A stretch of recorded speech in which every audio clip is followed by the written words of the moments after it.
Assalamualaikum warahmatullahi wabarakatuh. Waalaikumsalam warahmatullahi wabarakatuh.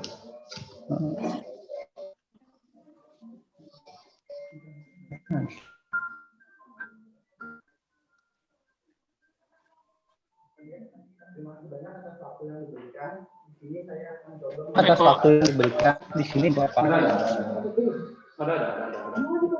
Terus. Iya. Ada Pak.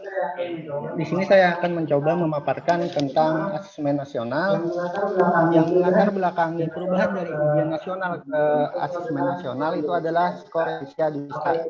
Apa itu PISA? PISA itu adalah program untuk Pak Eko, ada doubling suara di situ Pak Eko. Tolong, ada doubling suara.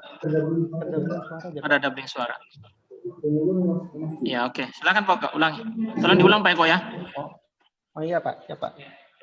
Jadi apa yang melatar belakangi perubahan daripada UN ke AN atau asesmen nasional itu adalah skor Indonesia di PISA dari tahun 2000 sampai 2018. Selama 18 tahun itu skor Indonesia untuk literasi, numerasi, dan sains itu berada di bawah rata-rata OECD. PISA itu adalah suatu program untuk asesmen siswa internasional.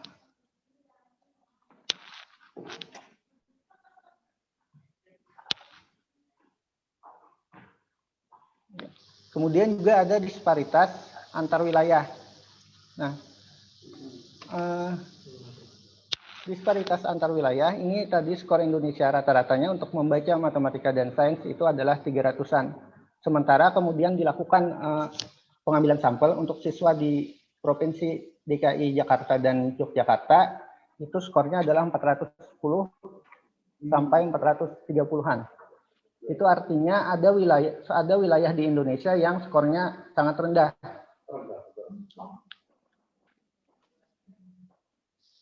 Nah, ini beberapa hal yang juga mendasari perubahan ujian nasional. Situasi saat ini yang dimaksud adalah situasi pada tahun 2020. Itu yang penguasaan konten yang terlalu banyak. Kemudian juga indikator keberhasilan itu siswa per individu. Dan juga UN itu seharusnya memetakan mutu sistem pendidikan. Sedangkan pada arah kebijakan barunya, ini untuk yang asesmen nasional itu ada 3. Yang pertama itu AKM, yang kedua survei karakter, dan yang ketiga adalah survei lingkungan belajar.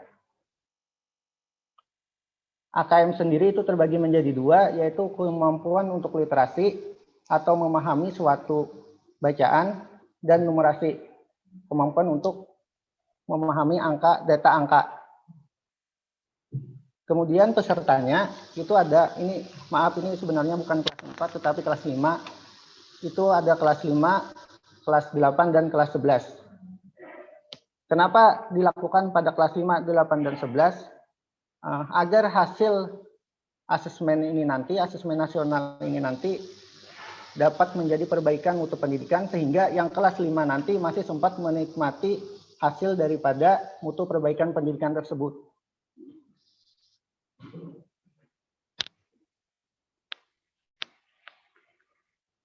Oke, ini sedikit tentang perbedaan asesmen dan ujian nasional. Ini dapat kita lihat dari target pengukuran itu adalah semua siswa tingkat akhir. Kalau asesmen nasional itu dia kelas 5, 8, dan 11. Kemudian metode asesmennya ini fixed test, dan fixed test ini artinya tes yang memang sudah pasti jawabannya. Maksudnya tidak ada stage-stage dalam jawaban tersebut. Sedangkan asesmen nasional dia memakai multi-stage adaptive test. Artinya misalnya suatu anak dia berhasil pada stage 1, kemudian dia akan naik lagi ke stage 2. Stage 2 di sini dia bisa saja soalnya menjadi lebih susah daripada stage 1. Kalau misalnya anak itu gagal di stage 1, dia akan masuk ke stage 2, tetapi soalnya lebih mudah daripada stage 1 tersebut. Ini yang dimaksud dengan multi-stage adaptive test. Kemudian lagi, untuk bentuk soalnya, kalau yang ujian nasional biasanya itu pilihan ganda, dan kalau yang terakhir matematika itu ada esai. Kalau yang AKM dia banyak, ada yang pilihan ganda kompleks, itu artinya jawabannya bisa lebih dari satu untuk jawaban benarnya. Kemudian ada yang menjodohkan, ada juga esainya.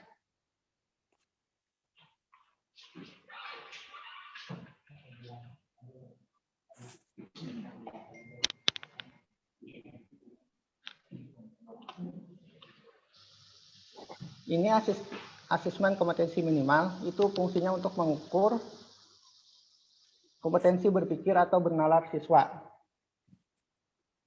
Baik itu pada teks atau literasi dan pada numerasi. Sedangkan untuk survei karakter dan lingkungan belajarnya itu mengukur luaran belajar yang sifatnya sosial dan emosional, dan kualitas daripada lingkungan belajar mengajar di sekolah. Nah, ini tadi komponen asesmen nasional itu ada 3, AKM, karakter, survei karakter, dan survei lingkungan.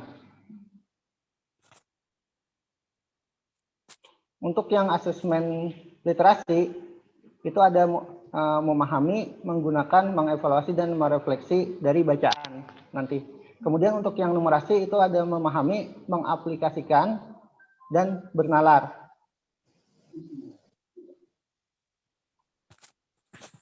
Untuk AKM nasional siapa partisipannya? Partisipannya yaitu siswa. Survei karakter itu siswa. Kemudian survei lingkungan belajar itu ada siswa, guru, dan kepala sekolah.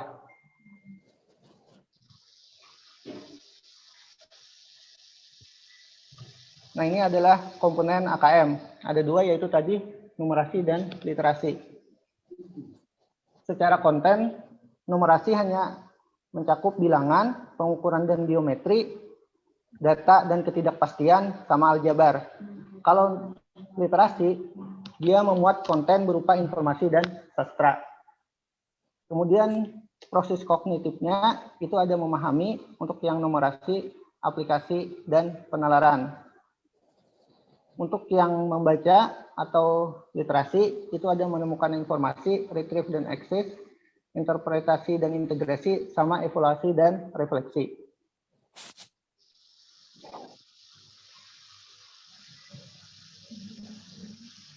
Nah, ini tadi instrumen asesmen nasional, respondennya itu murid, guru, dan kepala sekolah. Masing-masing sudah terbagi di instrumennya. Untuk murid dia mengisi 3 instrumen, yaitu AKM, survei karakter, dan survei lingkungan belajar. Sedangkan untuk guru dan kepala sekolah nanti hanya mengisi survei lingkungan dan survei lingkungan belajar.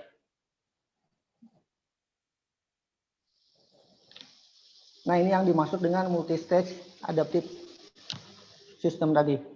Misalnya siswa dihadapkan dengan soal yang sama, soal asal, kelas asal, levelnya mudah. Ini stage 1.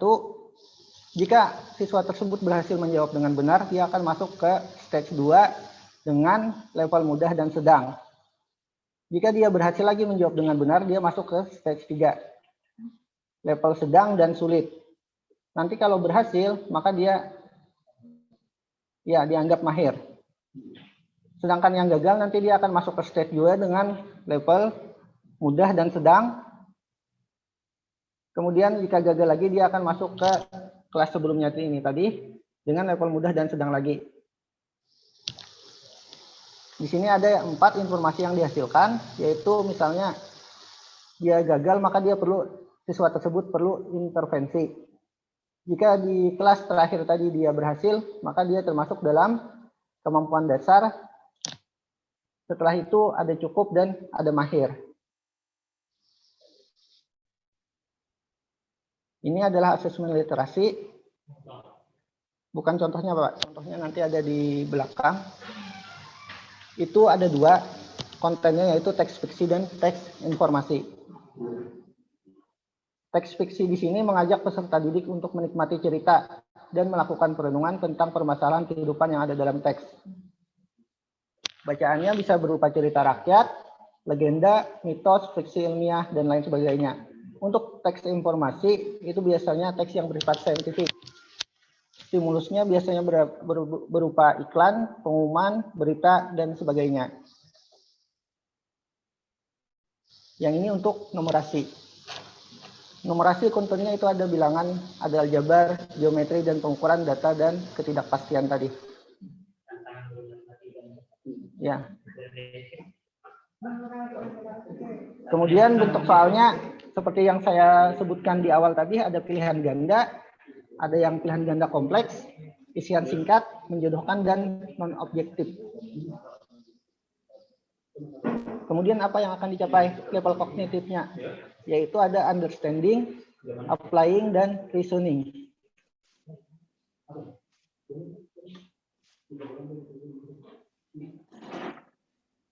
Nah, ini untuk jadwal pelaksanaannya. Untuk hari pertama, kita ada di sini, SMK, yaitu literasinya 90 menit, dan survei karakternya nanti 30 menit. Di hari kedua, mereka akan mengerjakan numerasi 90 menit, dan survei lingkungan belajar juga 30 menit.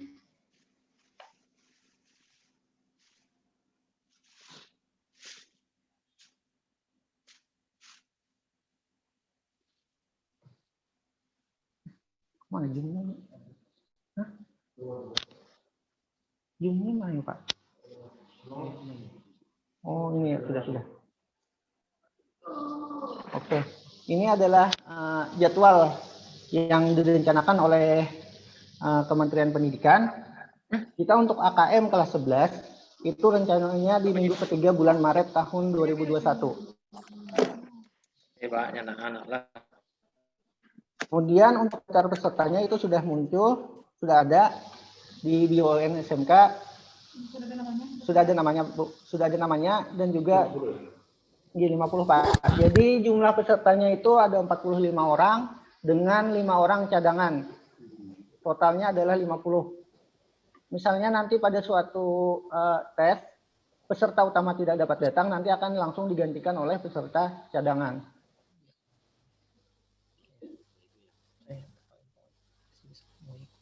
Nah, ini adalah contoh daripada soal numerasi untuk understanding atau pemahaman. Di sini dicontohkan waktu dikomposisi dari sampah. Soalnya adalah berapa waktu dikomposisi yang mungkin dari popok sekali pakai. Nah, di sini artinya kita memerlukan pemahaman untuk menjawab pertanyaan ini.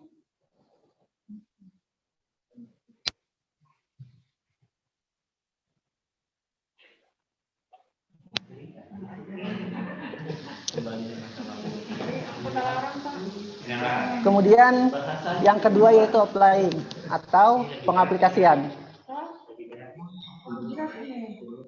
Pengaplikasian ini adalah contoh soal dari pengaplikasian tersebut. Data yang disajikan masih di komposisi sampah, cuman data yang berbeda antara dua data, data A dan data B. Pertanyaannya manakah koreksi yang benar dari guru tersebut? Nah, artinya kita memahami kedua data ini. Kemudian contoh yang ketiga untuk numerasi yaitu reasoning atau making judgment. Nah, ini tadi yang untuk contoh isiannya.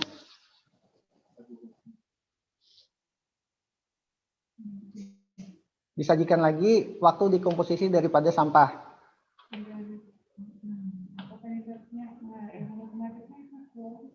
Kemudian pertanyaannya, setujukah kamu dengan saran ibu guru? Seorang siswa ingin menggabungkan data waktu dikomposisi sampah organik dan anorganik. Ini tadi, ini masih berhubungan dengan soal-soal sebelumnya, yaitu yang ini. Ini sampah organik.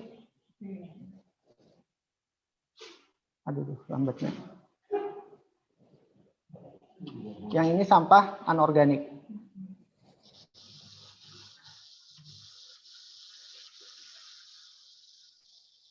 Kemudian untuk literasi membaca, contoh yang pertama itu adalah retrieve dan akses.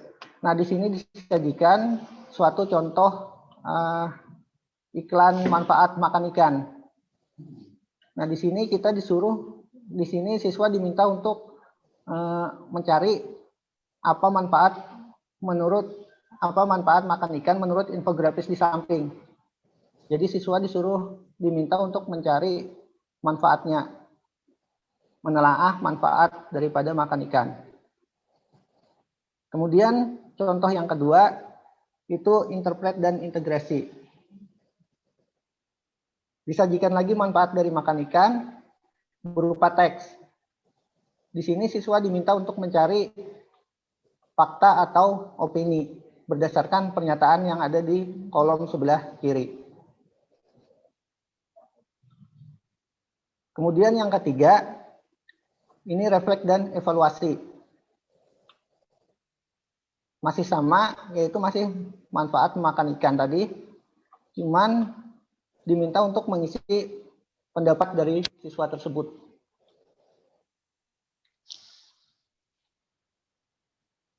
Sekian yang dapat saya sampaikan. Untuk pertanyaan nanti bisa dikumpulkan terlebih dahulu. Saya kembalikan lagi kepada Pak Marwan.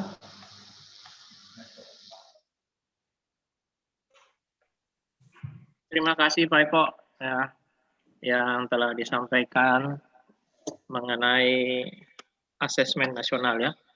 Kalau berdasarkan penyampaiannya tadi, saya masih belum jelas ya. Mungkin Pak Yusuf nanti bisa memberikan informasi lanjut nanti kepada teman-teman supaya asesmen nasional ini bisa berjalan dengan